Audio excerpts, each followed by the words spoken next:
भूतिया रास्ते, अचार में छिपी प्रेतात्मा। नमस्कार दोस्तों, लीजिए गर्मियों का मौसम फिर से शुरू हो गया।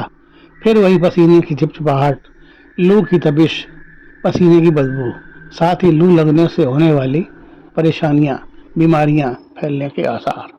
लेकिन गर्मी के मौसम में जहाँ ये खामियां हैं, वहीं गर्मी के मौसम की कुछ खासियत भी है। अगर गर्मी ना हो तो ठंडा ठंडा आम का शेक यानी मैंगो शेक का मजा कैसे आएगा। मिट्टी के हुंडे में दही की ठंडी ठंडी खुशबूदार लस्सी का आनंद, आह, मुंह में पानी आ गया।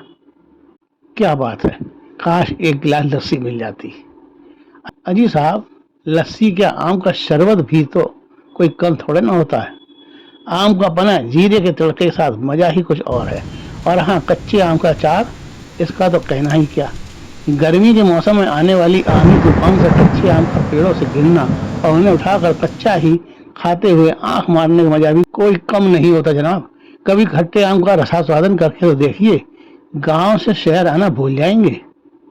जब मैं गांव गया तो किशन लाल जी अपने आम के बाग में आम के पेड़ के नीचे खटिया बिछाए आराम फरमा रहे थे। मैंने उनके सिराने पहुंचकर आवाज दी, किशन भैया सो रहे हो क्या? मेरी आवाज सुनकर किशन लाल हड़बड़ा कर उठ बैठे। बोले, अरे बबुआ, कब आए दिल्ली से? मैंने कहा, बस अभी अभी आ ही रहा हूँ।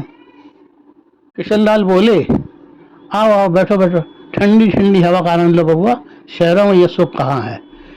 मैंने कहा, हाँ कहते तो ठीक हो किशन भैया, शुद्ध हवा में सांस तो आप लोगों के नसीब में ही लिखी है। जैसे न जाने क्यों लोग अपने गांव को छोड़कर शहर की ओर कमाने के लिए भागते हैं। हम समझते हैं कि असली सोना तो गांव की इस मिट्टी में ही निकलता है। तुम ठीक कहते हो बबुआ, असली सोना तो गांव की इस मिट्टी में ही बसता है। लेकिन इस सोने को निकालने के लिए खून पसीना एक करना पड़ता है, जो आजकल के बच्चों से कहाँ हो सकता है। उन्हें तो शहरी चकाचौंध जो पसंद आ रही है। लेकिन अभी भी हमारे जैसे बहुत लोग हैं जो अपना खून पसीना बहाकर शहरी लोगों का पेट पालने को ही अपना धर्म समझते हैं। अच्छा चलो घर चलते हैं, शाम होने वाली है। किशन लाल ने खटिया के पास रखे शीशे के जार को उठाया, चारपाई को खड़ा किया और चल पड़े अपने घर की ओर। मैं भी किशन लाल भैया के साथ साथ उसके घर की ओर चल पड़ा। कुछ ही दूरी पर किशन लाल का घर था। हम दोनों घर पहुंचे। किशन लाल ने शीशे का जार घर के आंगन में बनी दीवार के पास रख दिया। तभी किशन लाल की पत्नी भी आंगन में आ गई और मुझे देखकर बोली, अरे बउआ, आप कब आए दिल्ली से? मैंने कहा, बस अभी अभी भाभी, 10 मिनट पहले। बहुत दिनों से आने की सोच रहा था, आप लोगों के दर्शन करने की, लेकिन फुर्सत ही नहीं मिल रही थी। लेकिन कल हमने निश्चय कर लिया कि आज रात की ट्रेन पकड़कर कुछ दिनों के लिए अपनी भाभी के हाथ की गर्मा गर्म पानी वाली रोटी खाऊंगा। भाभी कसम से क्या रोटी बनाती हो आप। पानी की रोटी खुशबू क्या किसी फूल में खुशबू होगी, ऐसी खुशबू जो एक गर्म रोटी से निकलती है। इसी समय भाभी किशन लाल से बोली, कितनी बार मना किया है कि आम का अचार इधर ना रखा करो। आम का अचार इधर रखने से घर में प्रेत घुस आते हैं। भाभी की बात सुनकर मैं चौंक गया। क्या भाभी, आम के अचार को पूरब दिशा में रखने से क्या भूत प्रेत घर में घुस आते हैं? भाभी बोली, हाँ बबुआ, आम के अचार का मर्तबान हमेशा दक्षिण दिशा में या दक्षिण पश्चिम के कोने में ही रखना चाहिए। इससे घर में सुख शांति बनी रहती है और अचार कभी खराब भी नहीं होता। कितने भी साल रखे रहो, आम का अचार कभी खराब नहीं होगा।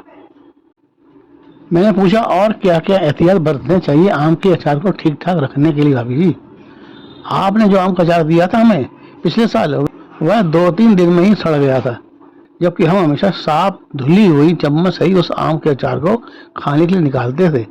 लेकिन उसमें 2 दिन बाद ही ढेर सारी फफूंद आ गई। मुझे बड़ा खराब लगा उसे फेंकते हुए। भाई बोली, बबुआ, आम का अचार हमेशा ठंडी और सूखी जगह पर रखना चाहिए, कभी भी उसे तेज धूप में नहीं रखना चाहिए। और हाँ, आम के अचार का जार हमेशा अंधेरे में ही रखना चाहिए। जहाँ तेज सूर्य की रोशनी हो, वहाँ अचार रखने से भी उसमें प्रेत घुस जाते हैं और वे उस अचार को खराब कर देते हैं। बबुआ, आजकल लोग आम के अचार को प्लास्टिक के डब्बे में रख लेते हैं, इससे भी अचार खराब हो जाता है। आम का अचार हमेशा कांच या चीनी मिट्टी के बर्तन में ही रखने से अच्छा बना रहता है सालों साल।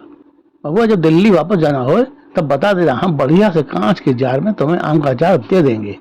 उसे घर में ऐसी अलमारी रखना जो ठंडी रहती हो। अचार के जार को अपनी डाइनिंग टेबल पर सजा कर भी न रखना, इससे भी प्रेत का साया घर में प्रवेश कर जाता है, जिससे घर में हमेशा बीमारियां और मानसिक रूप से हमेशा अशांति बनी रहती है घर में। बैठो शाम हो रही है, चाय बनाती हूँ, सफ़र में थक गए होगे। मैंने कहा हाँ भाभी, सफ़र में थकान तो हो ही जाती है।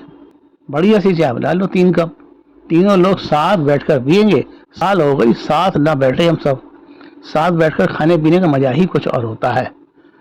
दोस्तों अभी तक हमें भी यह नहीं पता था कि जिसे हम इतने चटखारे लेकर खाते हैं, अरे यही आम का अचार। इसे रखने की भी दिशा होती है। अगर इसे गलत दिशा में रख दिया जाता है तो वह भुतिया बन जाता है और हम सोचते हैं कि ये सड़ कैसे गया, हमने तो इतने जतन से इसे रखा था। आइए भैया जी बैठिए, चाय पीते हैं, भाभी बनाकर ला रही होंगी।